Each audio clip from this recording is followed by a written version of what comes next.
Hello everyone, welcome back to the channel. If you haven't been here before, my name is Debbie and I read a lot of books. Today I have finished the Alan Rickman Diaries, Madly Deeply, and this, because you know what's coming, it was quite a difficult read at certain times, and also because you're reading his diaries, it feels very intimate. There was a foreword by Emma Thompson, who he was really good friends with and worked with a lot, the actress, and it also finishes with a message from his wife after he passed away. Madly Deeply, the Alan Rickman Diaries, edited by Alan Taylor, but it was all Alan's words. I haven't seen many of his films, but I've seen obviously like Die Hard, the Harry Potter films, Love Actually.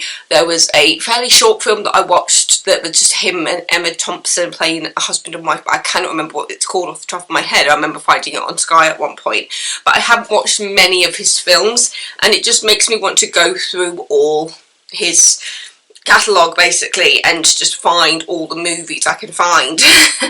Admittedly, because I finished it on my lunch break yesterday, when I got in from work, I was just like, I just want to go right back to the beginning. His first film, which was Die Hard, and I haven't watched Die Hard in a very long time. Like, I've seen it in bits, but I haven't watched it like all the way through in a very long time, and it's a bloody good film, isn't it? It is so good, and Alan Rickman is just the perfect villain. Yeah, so I'm just going to run through what it says about the book. I'm not going to do it like typical blurb style, I'm just going to read what it says here. Alan Rickman remains one of the most beloved actors of all time across every genre, from his breakout role as Die Hard's villainous Hans Gruber to his heart-wrenching run as Professor Severus Snape and beyond. His air of dignity, his sonorous voice, and the knowing wit he brought to each role continue to captivate new audiences today. But Rickman's artistry wasn't confined to just his performances. Rickman's writing details the extraordinary and the ordinary in a way that is anecdotal, indiscreet, witty, gossipy, and utterly candid. He takes us behind the scenes on films and plays ranging from Sense and Sensibility, the Harry Potter series, Private Lives, My Name is Rachel Corrie, and many more. The diaries run from 1993 to his death in 2016 and offer insight into both the public and private life. Here is Rickman, the consummate professional actor, but also the friend, the traveller, the fan, the director, the enthusiast. In short, the real Alan Rickman. Here is a life fully lived, all detailed in intimate and characteristically plain-spoken prose. Reading the diaries is like listening to Rickman chatting to a close friend. Yeah, I could just hear it all in his voice, which was obviously a very unique voice, and it's 288 pages. By reading it on my phone, it was actually 1,000 pages on the smaller screen, just under, and it's autobiography, memoirs, and literary collections. I've read biographies before, but never anything explicitly written as a diary, and in this case, normally you read biographies of people who are still alive and are writing their own memoirs.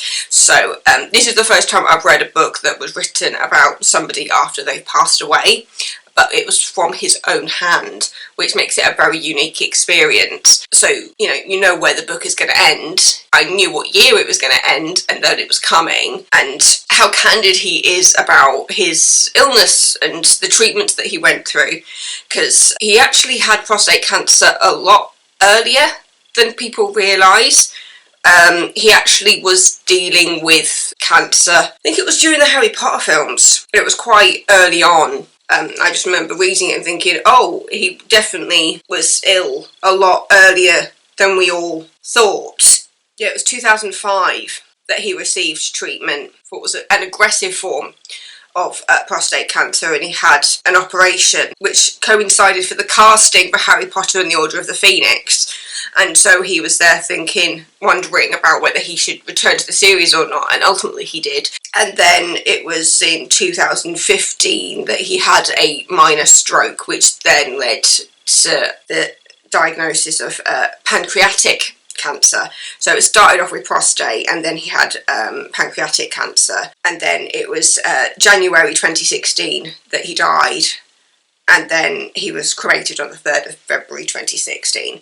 As I said, the beginning of the book starts with a foreword from Emma Thompson, it was just so nice to see a message from someone who was obviously a very close friend to him, and a trusted work colleague because they worked together on so many films. Obviously, they did all of the Harry Potter series together. There was that film that I told you about that I watched that was literally just them. They were played a couple in Love Actually. They were on Sense and Sensibility together. They did a lot of work together and they were obviously really good friends. One thing I didn't realise was how close he was with the Ruby Wax. Because he talks about Ruby Wax a lot, and I think afterwards I was just like, how did I not realise how close they were? And then I googled some things and got to like them together, and it's just like there are so many pictures of them together, and like how did I not realise how close friends they were? But like from the very early on days, because like as I said, this book starts like in the early 90s, and he's constantly talking about Ruby as being like a really, really close friend. And then you also see him talking about his friendships with Liam Neeson and Natasha Richardson. And I was just there thinking, oh god, when I reach the year that Natasha Richardson passed away, that's going to be a difficult read, knowing that that's coming. It is strange when you know what's coming because it's happened in real life, and I know I'm about to read his heartbreak, and it made me so emotional reading this book. And he was a very good director, and I feel like he should have done more directing in his life. It seemed like something that came very natural to him, even though there were certain times when he was just like, oh, I couldn't actually be a director. But then he directed a couple of films. He directed the play My Name is Rachel Corrie, and he talks about the actresses in that and what it was like being on that side of it, and realised how much theatre he was involved in. I mean, I knew he was a theatre actor. I mean, sorry, I've just got a hair on my neck and I'm very aware of it. It was just so interesting just to read about his entire life and his love affair with the theatre, whether that was just going to the theatre just to watch it, or the theatre he was involved in, whether that was performing or directing or writing, and just seeing how many times he was actually in the editing room, which implies how many times he was actually a producer on things, because there's quite a lot of films that he talks about being in the editing room for, and it was just like, oh, that doesn't seem like a very common thing for an actor to do. The only thing I could think of was that he was on the production of things. Yeah, it was just so fascinating to read and heartbreaking knowing what was coming. And when I think about the films that I had seen, you know, because I think before Harry Potter, I think I'd probably seen him in Robin Hood. When I'm looking at like the main ones that he's known for, like obviously the Harry Potter series, I grew up watching that. Obviously I've seen Die Hard. I watched it again last night when I got in just because I felt like I had to go back. I've seen Sense and Sensibility. I have seen Dogma a very long time ago, and that's one I need to rewatch because I haven't watched that in a very long time. Galaxy Quest, which he's absolutely hilarious in. Love Actually. I have seen The Hitchhiker's Guide to the Galaxy, which he did the voice. I have seen Sweeney Todd once. I actually quite love his singing voice. I think there's something so unique about it. And I have seen the Alice in Wonderland films that he was in. He's just one of those people that I feel like everybody just said about how wonderful he was. And that is so nice to hear, especially in this day and age, just hearing somebody who was just so loving and supportive to people. And he is very supportive about all the people that he talks about, whether he's talking about like a very young Kate Winslet on Sense and Sensibility, talking about Cameron Diaz, who he did a couple of films with. And he really looks into how people work. And you see lots of bunches of like Ian McKellen and stuff, and yeah, it's just, there's so much packed into these pages. And even though it was hard to read at times because ultimately you do know what's coming, it was just kind of wonderful to read. Yeah, so it goes up to his last entry. I think it was like December 2015, because it's done by year. So once you've read a year, I felt like after reading a year that was a good time to kind of pop the book down and just process things. Yeah, it was just a wonderful book to read. Having told you what films I have seen, obviously I haven't seen everything. There are so many films of his that I didn't get to watch, but there was still so much that I was aware that I did know. It was just such an interesting, wonderful book, and it's so interesting, especially when you see him talking about the Harry Potter films and seeing him talk about the kids, when you see him talking about Daniel Radcliffe and Emma Watson and Rupert Grint, and how he talks about watching them grow up and seeing them growing up as people and as actors, and the friendships that he did develop with them as they got older. Because obviously for me, I think the Harry Potter series was such a big deal for me because I grew up reading the books. I know it's going to be a bit of a source of contention these days because of the things that the author has said about the trans community, which I don't want to go into in a book about Alan Rickman too much, but he does talk about the fact that pretty much as soon as he was cast, he got a call from her telling him the things that he needed to know about Snape. And admittedly, he doesn't say a bad word about anybody really in this book. So yeah, it's just, he just seemed like such a wonderful person and such a great supportive mentor for so many people. It was just such an interesting read, and even though it does feel very intimate because you are literally reading his diaries, I do recommend it as a memoir of sorts. Yeah, so I'll show you the front cover again. Madly Deeply, the Alan Rickman Diaries, edited by Alan Taylor. There's so much I could say. I've barely scratched the surface of the things that he talks about in his diaries. Yeah, it was just such an interesting, wonderful book, and I say interesting as somebody who loves trivia and behind the scenes stuff, and the way that he talks about things in regards to the films he was making and the theatre that he was doing. And yeah, you just get that unique behind the scenes tidbits of things that he was getting up to. And the amount of times he had to sit in a chair, in like a makeup chair, and have a full mask of his face done.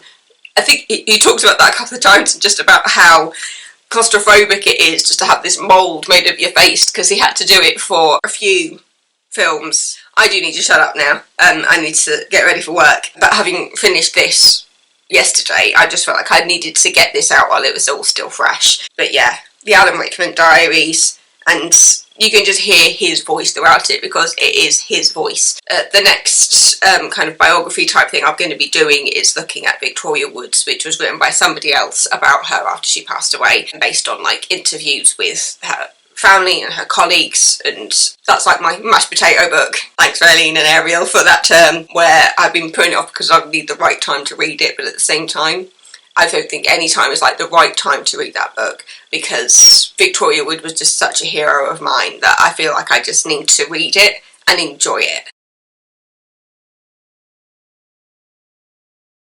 Anyway, I actually watched Die Hard the other night because I decided after reading the Alan Rickman Diaries that I wanted to go and watch all of his films, because I haven't watched many of them, but I decided to go back to the beginning and watch them in order.